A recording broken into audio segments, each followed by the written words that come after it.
49 దాదాపుగా 2-3 సెకండ్ల పాటు భూమి కంపించింది. ఆ భూ ప్రకంపనలు ఒక్కసారిగా అందరినీ షాక్ గురి చేశాయి. అసలు ఏం జరుగుతుందో అర్థం కాక కొంతమంది ఆగిపోయారు, మరి కొంతమంది షాక్ గురయ్యారు. దాదాపుగా 2-3 సెకండ్ల పాటు భూమి కంపించింది. మరికొన్ని చోట్లయితే మాత్రం ఏకంగా గోడ కూరిన సందర్భంలో ఒక వ్యక్తి కూడా తీవ్రంగా గాయాలు అయ్యాయి అనేది మనకు అందుతున్న సమాచారం. ఉమ్మడి కరీంనగర్, ఆదిలాబాద్ జిల్లాల్లో భూమి కంపించింది. భూకంప తీవ్రత 4.2గా నమోదైంది కొన్ని ప్రాంతాలకు సంబంధించి. ఇప్పటికే సంబంధిత అధికారులు ఈ భూకంప తీవ్రతకు సంబంధించి వాళ్ళు అక్కడ ఇన్ఫాక్ట్ అసలు ఎందుకు సంభవించింది అనే దాని మీద వాళ్ళు అధ్యయనం చేయడం ప్రారంభించారు, తెలుసుకోవడం జరుగుతుంది. ఒకసారి విజువల్స్ మీరు చూడొచ్చు. ఇంట్లో కూర్చున్న వ్యక్తి అదిగో ఒక్కసారి మనం చూద్దాం ఏం జరుగుతుందో. ఒకసారి ఆ ఆడియోని కూడా చూసే ప్రయత్నం చేద్దాం.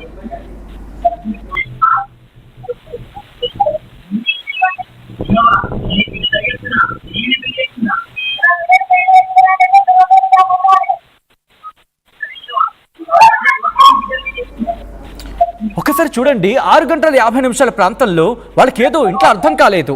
ఒక్కసారి ప్రకంపనలు వచ్చిన తర్వాత ఇంట్లో అంతవరకు కూడా ప్రశాంతంగా ఉన్న ఆ ఇద్దరు పిల్లలు కూడా ఒక్కసారి వాళ్ళ కామ్గా అబ్జర్వ్ చేయండి.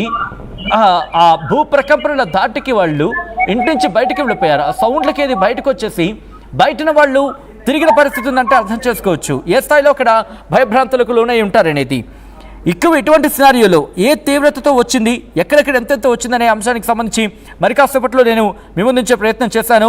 ఇక్కడ వరుస భూకంపాలకు సంబంధించి కొద్ది రోజుల క్రితం కూడా ఇటు తెలంగాణలో భూ ప్రకంపనలు అందరినీ ఒక్కసారిగా షాక్ గురి చేశాయి. ఇప్పుడు కూడా వచ్చిన తీవ్రతకు సంబంధించి మాట్లాడుకున్న పక్షంలో కొద్దిసేపటి క్రితం NGRI కూడా రియాక్ట్ అయినట్టుగా తెలుస్తోంది. ఒక్కసారి ఆ షాప్స్కి సంబంధించిన విజువల్స్ చూడండి. ఎప్పుడైతే ఈ భూ ప్రకంపనలు వచ్చాయో ఆ సందర్భంలో అందరూ షాక్ గురయ్యారు. ఆ సామాన్లన్నీ కింద మీద పడిపోయాయి. దాదాపు 4.2 తీవ్రతతో వచ్చిన భూకంపం ఇది. ఇక్కడ అంటే ఏ తీవ్రతతో వచ్చిందని మాట్లాడుకునే సందర్భంలో ఆ విజువల్స్ చూడండి. షాప్లో వస్తువులు పూర్తిగా చిందరవందరగా పడిపోయి ఉన్నాయి. వాళ్ళకి అర్థం కాలేదు ఫస్ట్ ఏం జరుగుతుందనేది. తిని షాప్లోకి వెళ్ళి చూసే ప్రయత్నం చేస్తే కనుక పడి ఉన్నాయి, ఎక్కడ పడితే అక్కడ పడి ఉన్నాయి, చెల్లాచెదురుగా పడి ఉన్నాయి. ఆ తర్వాత భయంతో ఎప్పుడైతే భూ ప్రకంపనలు వచ్చాయో వీళ్ళందరూ కూడా బయటకు వచ్చేశారు. మ్యాగ్నిట్యూడ్ 3.8గా గుర్తించిన పరిస్థితి ఇటు కొమరం భీం, ఆసిఫాబాద్కి సంబంధించి, దాంతోపాటు మరికొన్ని ప్రాంతాల్లో కూడా ఈ భూ ప్రకంపనలు సంభవించాయి అంటూ కూడా ప్రస్తుతం గుర్తించినట్టు తెలుస్తుంది. ఒక్కసారి అక్కడ ఏం జరిగిందో చూసే ప్రయత్నం చేద్దాం. ముందుగా ఎట్లా పడ్డది? ఏమన్నా కదిలినట్టు ఇట్లా మీకు అనిపించింది? బండి సడన్ గా పడిపోయింది, భూమి కదిలినట్టు. ఏమన్నా ఇంకా వస్తువులు ఇట్లా ఏమన్నా కదిలినాయా? కదిలినాయి, డబ్బలు ఇట్లా కదిలినాయా లైట్ గా. ఎంతసేపు వచ్చింది అది? దాదాపు ఒక 2-3 సెకండ్లు. 2-3 సెకండ్లు అట్లా అనిపించిందా? ఏమైంది? బండి పడిపోయింది. ఎగ్జాక్ట్గా మనం చెప్పుకున్నట్టుగానే దాదాపు 2-3 సెకండ్ల పాటు భూ ప్రకంపనలు అక్కడ సంభవించాయి. ఆ భూ ప్రకంపనల ధాటికి షాపుల్లోని వస్తువులు చిందరవందరగా పడిపోయాయి. ఇంకొక వ్యక్తి చెప్తున్న బయట మనం కనుక చూస్తే స్టాండర్డ్స్ ఉన్న బండి ఒక్కసారిగా కింద పడిపోయిందంటూ కూడా చెప్పుకొచ్చాడు ఆ వ్యక్తి. ఈ నేపథ్యంలో ప్రస్తుతం ఎటువంటి సిచ్యువేషన్ తెలుసుకునే ప్రయత్నం చేద్దాం. మా ప్రతినిధి చంద్రశేఖర్ అప్డేట్స్ అందించేందుకు సిద్ధంగా ఉన్నారు. చంద్రశేఖర్, ఎటువంటి పరిస్థితులు ఉన్నాయి? ప్రస్తుతానికి ఇప్పటికీ కూడా ఆ ప్రకంపనలు కంటిన్యూ అవుతున్నాయా? సచిన్, ఉమ్మడి కరీంనగర్ జిల్లాలోని పలు ప్రాంతాల్లో స్వల్పంగా భూమి కంపించింది. గతంలోనే నేషనల్ జాగ్రఫికల్ రీసెర్చ్ ఇన్స్టిట్యూషన్ హెచ్చరికలు జారీ చేసింది. రామగుండం, కోల్బెల్ట్ ఏరియా, ములుగు, కొత్తగూడెం ఆ ప్రాంతంలో భూకంపం వచ్చేటువంటి ప్రమాదం ఉంది అని చెప్పి హెచ్చరికలు జారీ చేసినటువంటి విషయం విద్యమే. అయితే ఇటీవల అంటే ఈ 6:50 నుంచి 6:47 నుంచి 55 నిమిషాల మధ్య కాలంలో స్వల్పంగా భూమి కంపించింది. 3:50 నుంచి 4.4 వరకు కూడా రిక్టర్ స్కేల్ మీద నమోదైనట్టుగా మనకి వివరాలు అందుతున్నాయి. దీనిలో కరీంనగర్, జగిత్యాల, ధర్మపురి, కోరుట్ల, పర్టికులర్ గా జగిత్యాల జిల్లా మేడిపల్లి మండలం భీమారంలో అర్జున్ అనేటువంటి వ్యక్తికి సంబంధించినటువంటి ఒక గృహము కూలిపోయింది. అలాగే వేములవాడ ప్రాంతంలో పార్కింగ్ చేసినటువంటి బైక్ పడిపోయింది. జగిత్యాలలోని పలు ప్రాంతాల్లో సైతం స్టీల్ బోర్లు అట్లాంటివన్నీ కదిలాయి. పెట్రోల్ బంకులు ఇతర ప్రాంతాల్లో సీసీ కెమెరా ఫుటేజ్ లో సైతం నిక్షిప్తమయ్యాయి. దీంతో ఒక్కసారిగా స్వల్పంగా భూమి కంపించడంతో అపార్ట్మెంట్స్ ఇతర నివాస గృహాల నుంచి బయటికి వచ్చారు, పరుగులు పెట్టారు. జనాలంతా కూడా ఒకటే చర్చ జరుపుకుంటున్నారు. నీకేమన్నా అనిపించిందా అనేటువంటి చర్చ ప్రధానంగా గమనించవచ్చు.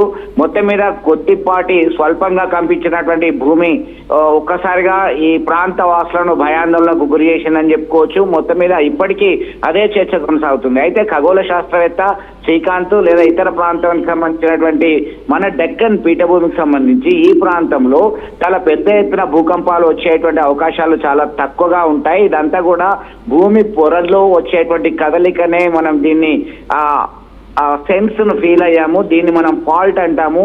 పర్టిక్యులర్ గా ఇది పెద్ద ప్రమాదకరమైనది కాదు అని చెప్పేసి ఆయన సమాచారం అందించాడు. అయితే పక్కగా భూకంపం నమోదైంది. రెక్టర్ స్కేల్ మీద నమోదైనటువంటి విషయం కూడా మనం చూస్తున్నాం, మనం గమనిస్తున్నాం. దీంట్లో ఒక్కసారిగా ఏం జరుగుతుందో అనేటువంటి ఆందోళన ఈ ప్రాంత వాసులను కదిలించి వేసేలా చేసింది. ఒక పరుగులు పెట్టారు. దాంతో మీకేమన్నా అనిపించిందా అని చెప్పేసి చాలా ఆందోళనకరంగా ఒకరినొకరు ప్రశ్నించుకున్నటువంటి పరిస్థితి. కరీంనగర్కి వచ్చేసరికి కరీంనగర్, విద్యానగర్, కొత్త యాష్వాడ, రేకుర్తి అలాగే ఆర్టీసీ వర్క్ షాప్ ఏరియాలో ప్రధానంగా భూమి స్వల్పంగా కంపించినటువంటిది. ఇక ధర్మపురి ప్రాంతంలో సైతం పలు ప్రాంతాల్లో భూకంపానికి సంబంధించినటువంటి సీసీ ఫుటేజ్ అనేది మనకి ఆల్రెడీ మనం చూస్తున్నాం. జగిత్యాల ప్రాంతంలో ఇలా పలు ప్రాంతాల్లో ఒకేసారి సెకండ్స్ వ్యవధి, కొన్ని సెకండ్స్ వ్యవధి, 5 సెకండ్లు 2 సెకండ్లు ఇట్లా కంపించడంతోనే ఒక్కసారిగా వీళ్ళంతా కూడా చర్చించుకుంటున్నటువంటి పరిస్థితి మనం గమనించవచ్చు. సచిన్ రైట్. అంటే సాధారణంగా మనం గతంలో కూడా ఇప్పుడు ఈ తీవ్రత చూసిన సందర్భాలు లేవు. 3.8 తీవ్రతతో ఇక్కడ వచ్చినట్టుగా ఇటు భారత ప్రభుత్వానికి సంబంధించి అఫీషియల్ డేటా చెబుతున్న పరిస్థితి. సో ఇప్పుడు 3.8 తీవ్రత అంటే కనుక ఎన్ని సెకండ్ల పాటు అక్కడ కంపించింది? దాదాపుగా కొంతమంది 2-3 సెకండ్లు అంటున్నారు. 2-3 సెకండ్లకి అంత తీవ్రత ఉండిందా అక్కడ?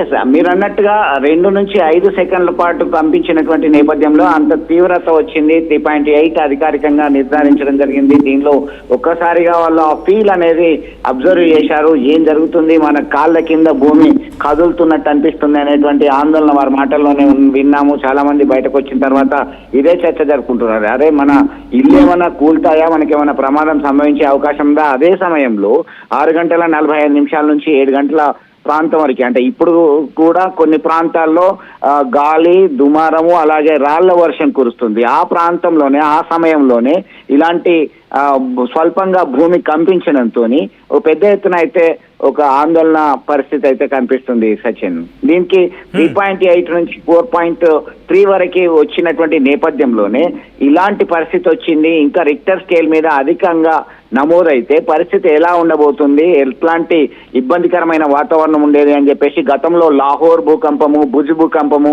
అవన్నీ కూడా గుర్తుకు తీసుకుంటున్నటువంటి పరిస్థితిని మనం గమనించవచ్చు. సచిన్ రైట్. చంద్రశేఖర్, ఒక్కసారి మీరు లైన్లో ఉండే ప్రయత్నం చేయండి. ప్రస్తుతం కరీంనగర్కి సంబంధించి కాదు, ఇటు ఉమ్మడి కరీంనగర్తో పాటు మరికొన్ని జిల్లాలకు సంబంధించి కూడా ఈ భూ ప్రకంపనలు